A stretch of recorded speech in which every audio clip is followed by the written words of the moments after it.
Welcome to the Curious Concierge. I'm Justin Sun, and this is a podcast about the dreamers, shapers, and innovators redefining hospitality across Asia. Each episode goes behind the scenes of the hotels and villas to restaurants and cultural spaces, where we explore the places where we stay, gather, and experience, and the people who bring them to life. These are the stories behind the stays. Let's get curious. Today, we're in Bali, the beating heart of villa culture, where short-term rentals aren't just a business model, but a movement. And our guest really lives at that intersection. Kadek Adnyana, who has lived that transformation from every angle: luxury hotels, independent villas, and now as chairman of BVRMA, the Bali Villa Rental and Management Association, which represents hundreds of villa owners and operators.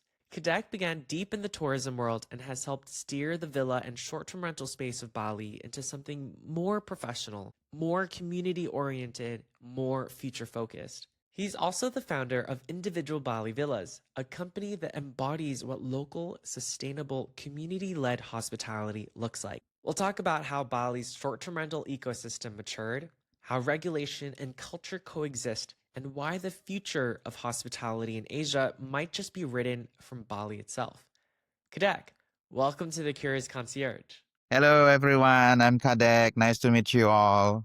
Well, thank you for spending time with us today. I'm really excited to learn a little bit about you and what you do in Bali. Let's start from the beginning. Before titles and all the villa work that you've done, you grew up on Bali. What did hospitality mean to you before it became a career? Was it something that you felt in your daily life? Was it something that was part of your childhood? Hospitality mean for me, it's how to serving people, how to serving others, and how to make them happy. That creates in my mind that people who come to Bali or people who come to my house, to my daily life, they should be happy with me. That was my basic idea how then the hospitality should start from ourselves. Definitely. It seems like it's very part of the culture and ingrained Yes. in you, because in Bali, I feel like hospitality isn't learned in a training room, right? It's really part of the daily ritual, ceremony, and how people treat each other. Yeah, true. We have ceremony, culture,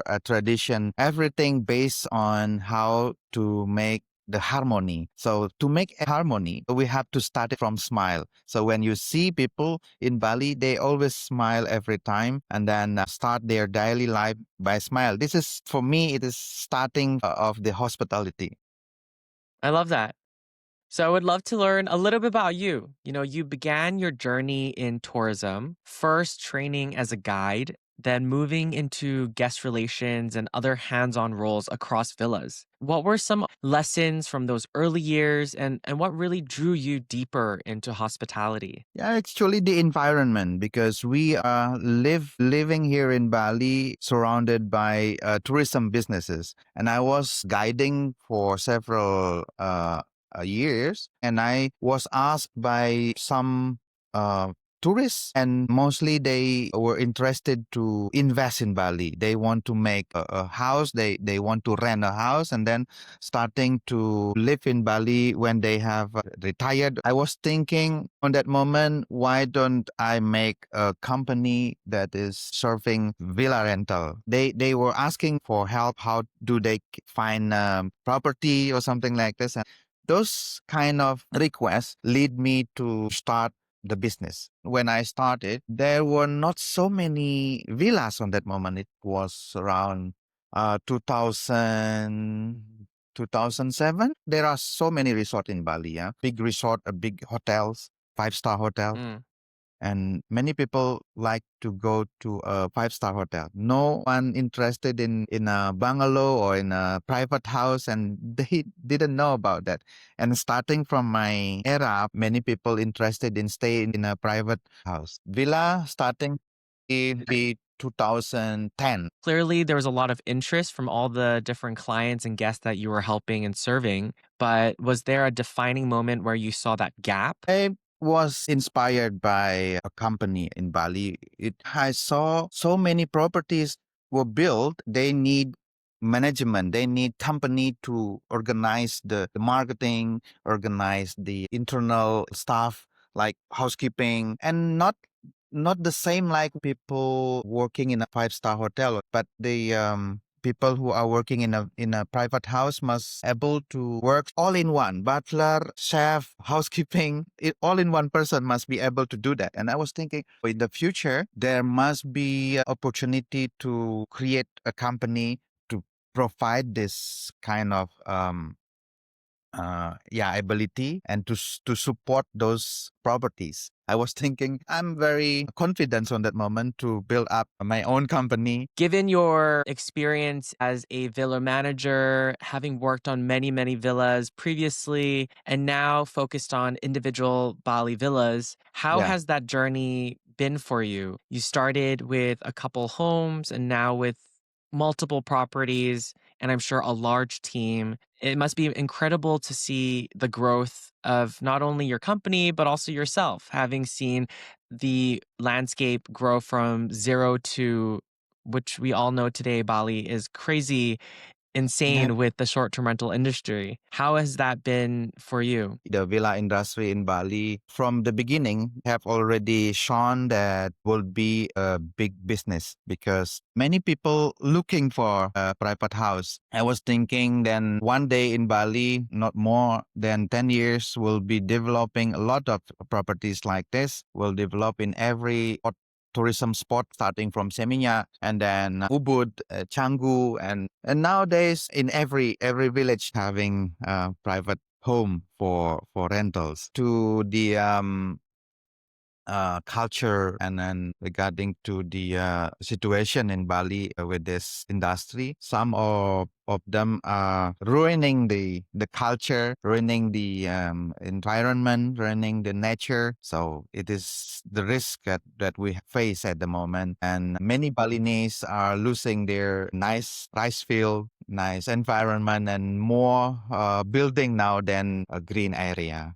Well, I would love to actually learn a little bit more on that because it's very interesting to hear your perspective. You have been championing through BVRMA, the Yeah. Bali Vacation Rental Management Association. So maybe let's talk about how that came to life. You know, you currently help and unite hundreds of villa owners and managers under one association, which, if you know Bali, is no small task. So, how did BVRMA actually begin and how did you start working with them? Yeah, it was started from a problem to make problems.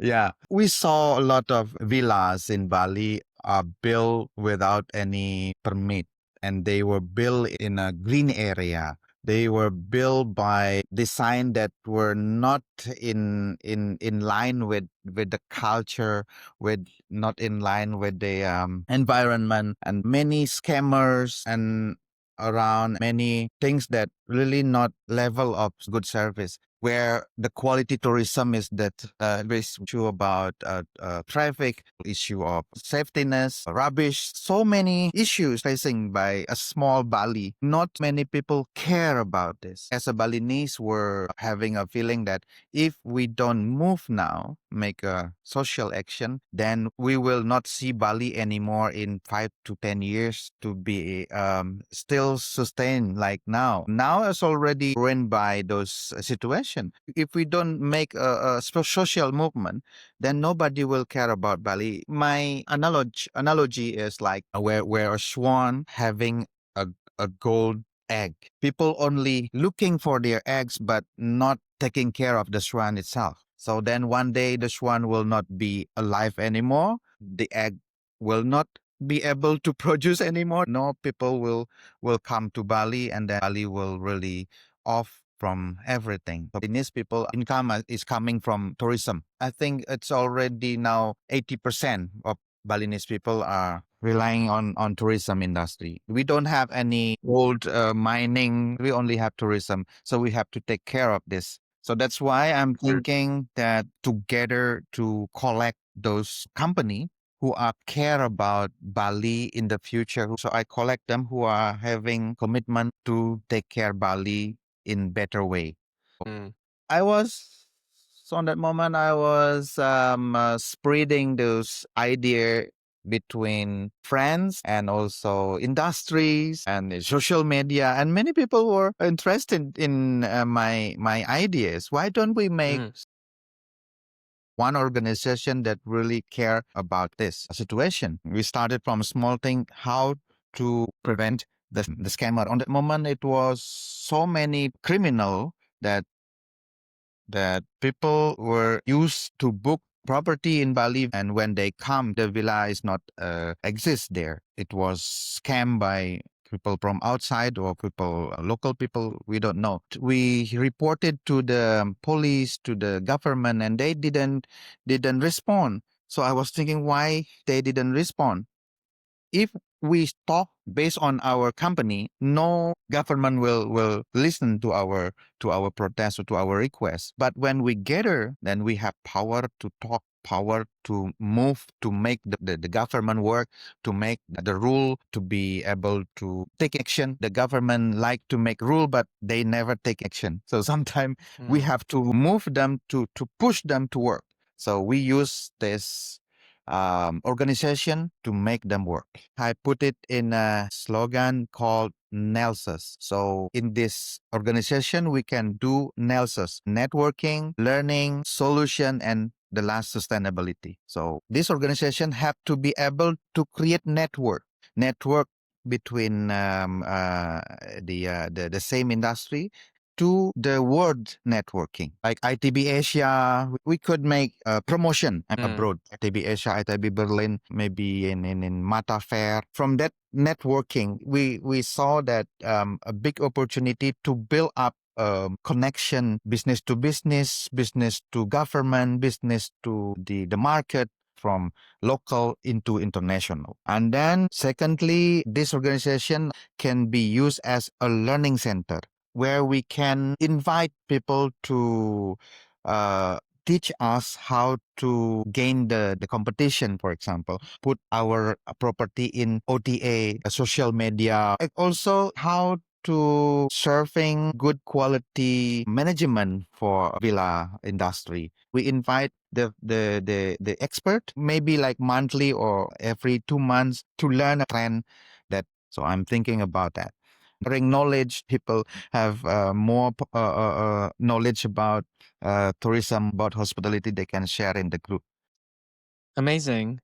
It sounds like a very powerful association that you do everything from regulations to talking to authority to sharing Yeah. information and insights. It's a very important thing that you're doing. It's obviously grown to a very large organization today. What is one or two top things that you're really proud of in terms of the impact or the changes that you've made? Actually, not mean to make this organization so big because it's difficult to organize afterward. But what I'm thinking is how this organization be meaningful for the members. We have our goal to sustain the island, the tourism, the culture. People who are joining this organization should understand our goal. The government want everything in in one movement. It is not possible like this. The government should taking action step by step, not one movement. So the government consider the business from the investor, the business from local people. Everyone must be in a right position to make everything better. For example, don't close them, but give them information first. Then after, give them time to do the regulation, the compliance. Then afterward, when they are not obeying the rules, then it is time for the government to close down the company. But at the moment, our government didn't do that. They just inspect the villa, inspect the property, and asking so many documents and without any information. Sometimes government just closed down the company without any consideration. I was protesting about this at the moment, and this is ongoing movement. I see. Wow. Instead of making very rash, quick decisions that I'm sure some government policies or lawmakers want to change quickly quickly, but sounds like you guys are able to change their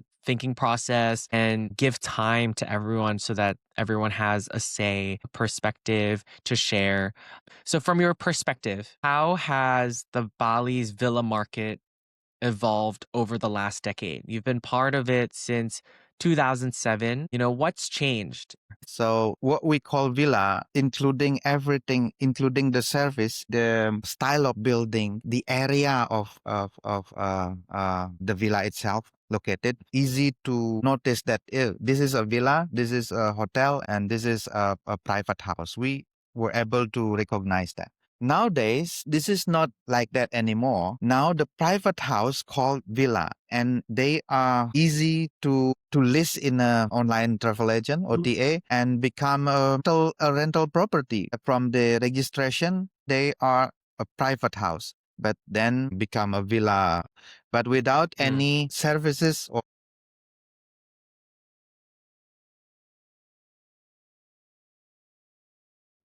nowadays so many unpredictable situation that the investor coming from outside from abroad, they only registered at the OSS, we call it, and they are already able to build a villa, to build a house. That's so easy for them to make business here in Bali. This situation give a very bad future for villa industry because now people can build a house and rent it easily. So they just make the business without any permission, without any license. And then those situations make the quality of the tourism in Bali decrease. Villa is not something that is luxury anymore. Mm. Villa is like now in Bali feel like a private home, mostly close to guest house. So name of the villa is not proper anymore. It's not our true villa.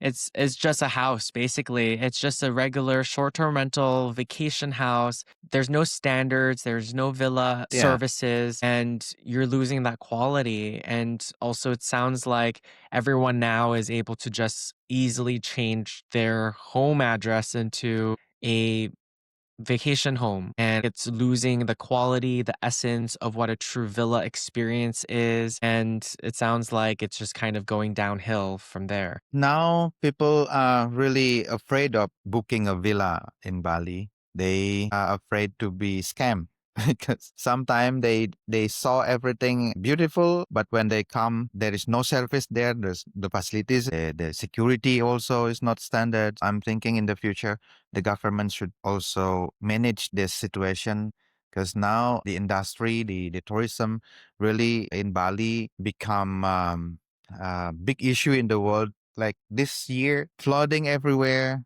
and rubbish are not well managed. And then the green area are getting decreased and water is not clear anymore and so many problems. And if this situation is not well maintained or well managed, then really the tourism industry, the hospitality will not be exist anymore in Bali. Yeah, you're right. I think without the true right foundations, Yeah. sustainability is obviously an issue.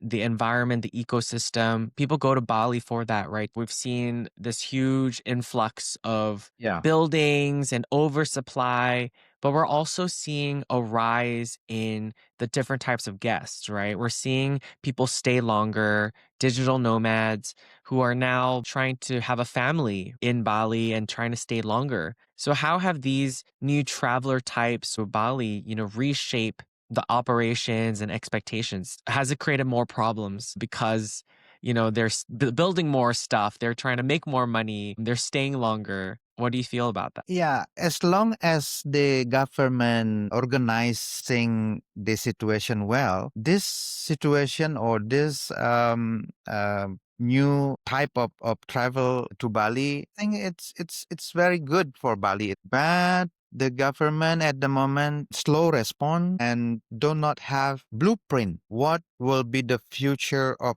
Bali when there are many digital nomad people stay longer and building everywhere. And this not well organized. That's why now many people were protesting, including the organization. I'm asking the government aware about it. Otherwise, the tourism will, as I told you before, will decrease and people will not come to Bali anymore because the typical Bali is losing. The nature is losing, too many problems in traffic, in water, in littering, and so many things. The key is the government should give this information clearly. At the moment, nothing is happening. So, um, yeah, our organization, tourism organization, push the government to make the rule to take action. Power of the organization should make the government work. Sounds like Justin. we have to do more to really push the government to ensure that their sustainability. What are some of the most creative innovations you've seen from local operators, whether it's from technology, sustainability, operations, to actually help combat these issues that you're seeing? So people recycle to compost from the rubbish to make things from the rubbish. And this community very creative. They make knowledge transfer also to the community in Bali, how to organize rubbish better, how to keep water, especially groundwater, to keep people aware about how to taking care of the environment without ruining the nature, without ruining culture. So, our government starting to collect tourist levy from 1 year ago. Amount of money they will use to take care of the culture and the environment of Bali, and I hope it will be happening soon. Many people also developing the technology in villa rental. There are many programs to teach people, deliver the quality tourism to the community, to build up the ability of people who are working in the industry. Practitioners come to the university, to the school to give them knowledge about how to build up the quality tourism in the future. Many organizations now starting this movement. Amazing. Education's very important, especially starting from early on in schools, since tourism is such a big economy for Bali. And hopefully that helps with the sustainable aspect of it all. Of course, any fast growing market has a lot of growing pains, as you've been mentioning. So talk a little bit more about the realities, the regulations, keeping this industry legitimate. There's been a lot of talk about Bali cracking down on unlicensed villas recently and enforcing zoning rules. So, what's your honest take on that? Is it progress, or is there a lot of just pressure to build a different type of Bali? At the moment, actually, we feel that everything is too late. Yeah. The rule were not obeying by investor, but the government, they didn't stop. And when the building is finished, then they started to make problems. They started to ask the regulation, the compliance and everything. Everything is too late. Business now days in Bali under pressure. Investor are thinking twice now to invest in Bali because uncertain rule, uncertain regulation. In the other side, of course, the organization is pushing to make a list to make the rule able to organize the villa rental in better condition. We were pushing up this movement before, but government a bit overaction. This make pressure in our industry, especially in villa rental and villa management. Many of our members inspected in 1 month, inspector 3 or 4 times a month. It is not good for our business. Breaking the rule, they can directly stop. For example, the zoning when they are building in a green zone, then just stop it. Don't give the license. But for those who are on compliance, like 80%, the government should take care about this group. They are keen to obey the regulation, so give them time. The government should give us a place where we can check whether which villa property are legal or listed in Bali. At the moment, we don't have this list. We don't know how many properties are Mm. now able to operate as a business in Bali. We don't know the number. There will be a price war. So I think the government should start from small thing, make a list. That's very interesting. It sounds like both The government and operators are both to blame. Some people are building without permits, and the government isn't doing enough to ensure that everything is being built properly. Yes, that's happened like this in Bali. Yeah. So The now it's mom, kind of a cat and mouse chase, right? But now it's really challenging what? given how many villas and the growth that Bali's having. You probably have sat across from a government officials. What are their biggest concerns, and how do you champion and advocate on behalf of your members and for Bali? Yeah. The government are all actually open for input, any advices. So that's why I was yeah, able to give them input in a big meeting with Governor of Bali and the leader of tourism. They were listening what we concerned about, but takes time. We invite them into our meeting and ask them to talk about the compliance. For example, a week ago, we invite the government from tourism authority.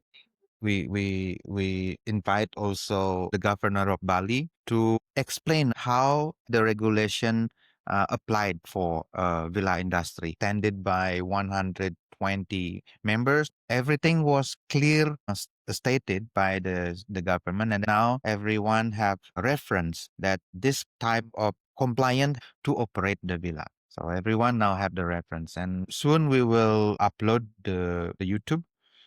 uh, then we recorded this compliance explanation become a reference for everyone who are looking for the information about complete compliance. Everyone were confused, and everyone were complaining about the situation. Based on this meeting with our government, we are now having a clear information about business and their property follow the regulation. I think it's good. It's a good start. That sounds great. There's a lot of movement. There's a lot of progress, it seems. Hopefully, this recording provides a lot of clarity for anyone trying to enter the short term rental space in Bali. So it's obvious that you're balancing many worlds. You're focused on your business, culture, regulation, and people. Let's zoom out a little bit and look at how Bali's story fits into this wider Asian hospitality landscape. Bali feels like a model for how local leadership like yourself can shape tourism from within. So, what are some lessons for other popular short term rental destinations? For example, we have Phuket, Koh Samui, Da Nang in Vietnam. What are some things that you can share as to how to champion for short term rental players in your local jurisdiction? From our experience here in Bali, as a local, we have to keep our identity. What make the area or your area unique? Keep it, because without the uniqueness, the people will not come. In Bali, we keep our culture, our nature, our uniqueness. This is the key of tourism, the key to typical hospitality of Bali. Keep what make your island, your place unique. Don't let other people to ruin it. Sometimes people were thinking about invest. So so keep it. Yeah, sounds like it's the power of fighting back to keep the localness and authenticity and preserving whatever is unique to them. Yeah. Other than that, the community has to be safe, clean, and good in good quality. To keep this level, then people will keep coming. Definitely. If you look 5 years ahead from today, what's next for Bali's market? What's the next evolution you see coming? Gen Z is looking for clean, eco building, eco environment. The villa rental industry are going to this way. People are now aware about how to keep the environment, keep the nature. Those reflect in our services and facilities. We move away from plastic, and construction becomes environment friendly, like bamboo, close to nature. We have some properties using these natural resources in Karangasem, in East Bali. They almost have 90% occupancy. I think in the future, people are looking mostly this type of accommodation in Bali. Amazing. Very important to keep the authentic Bali experience. Yes. building something that is nature driven, eco friendly, sustainable. Before we wrap up, I would like to end with a quick segment. A few lighter questions. I have these rapid fire questions. Whatever comes to mind first, would love to hear your thoughts. What's your favorite villa or hospitality company in Bali that is not your own? I found in Ubud there is the Kayon. It's really nice, environment friendly. They really care about everything in the facilities. Also, they use mostly natural resources. Funny enough, I actually just spoke to Ariguna and he will also be on this podcast. Funny that you mentioned the Kion. I'll definitely have to check Is it out there? very soon. Another question for you. What is the most underrated area of Bali right now? I think is North Bali and East Bali. North Bali, there are beautiful landscape, beautiful area in the north of Bali called Menjangan, and East Bali called Amed. Not so many people going there. The environment are amazing there. I mean, in Bali, but mostly Bali area are everywhere are famous, especially Canggu, Mhm. Uluwatu, and it is already well known in the world. But those people in those places like Amed, Pemutaran, and North Bali is amazing. As you know, Bali hospitality is very unique and very special. What is one service detail you think perfectly captures the Balinese hospitality? The way people are serving, the way people talking, this is the way of the hospitality is being transferred to local people. When other people maybe they can learn from us, but sometimes they are fail to do this. Even from ourselves, from other part of Indonesia, they fail to deliver this hospitality feeling from typical Balinese people. That's great. It's all part of the Balinese blood. Every it's all the passion that you guys have.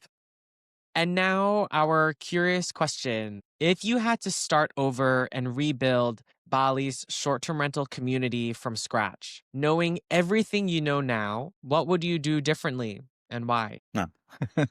If I could build it from the beginning, I will try to manage first the standard of villa. At the moment, this standard of villa is never been achieved because nobody, even the government, don't take care, don't inform us what is actually the standard of the villa. We don't know until now. We have to know the standard, and then we put stars on it, either luxury or standard villa. Then we build up the quality. When we build up quality, not mass tourism is coming, but the quality tourism is coming. It will make our business clear. We should inform the regulation from the beginning, not after the building is finished. We have to make a conservation area. Bali is famous with its culture. When everyone can build accommodations in every villages, one day the culture will not there anymore. We have to define which area is able to develop.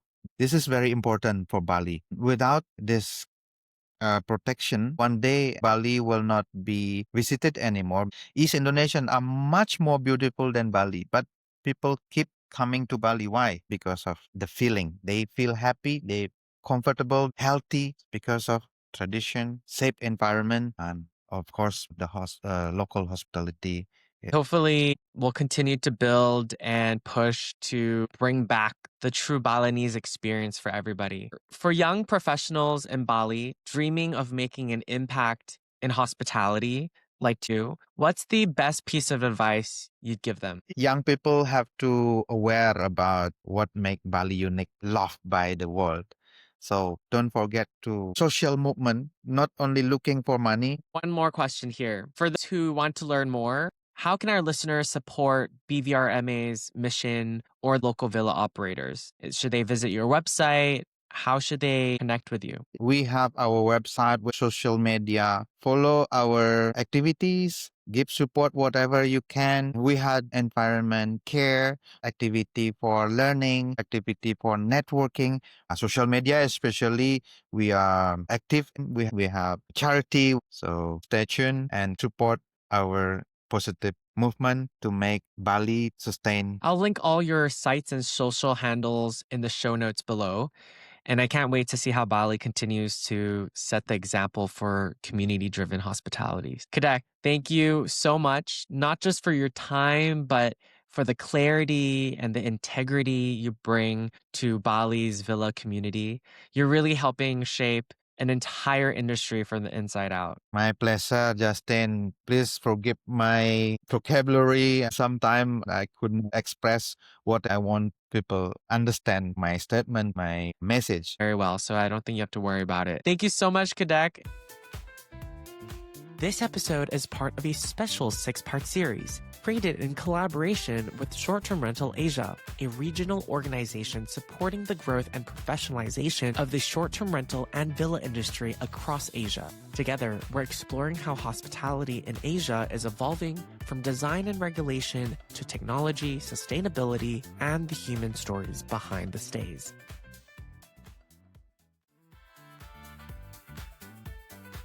Thanks so much for listening. If this episode sparked something for you, follow the show and share it with someone who loves hospitality. A rating or review helps more listeners discover these stories, and it truly means a lot. Know a founder, operator, designer, or innovator who should be on the podcast? Send me a DM or email. All links are in the show notes. And until next time, stay curious.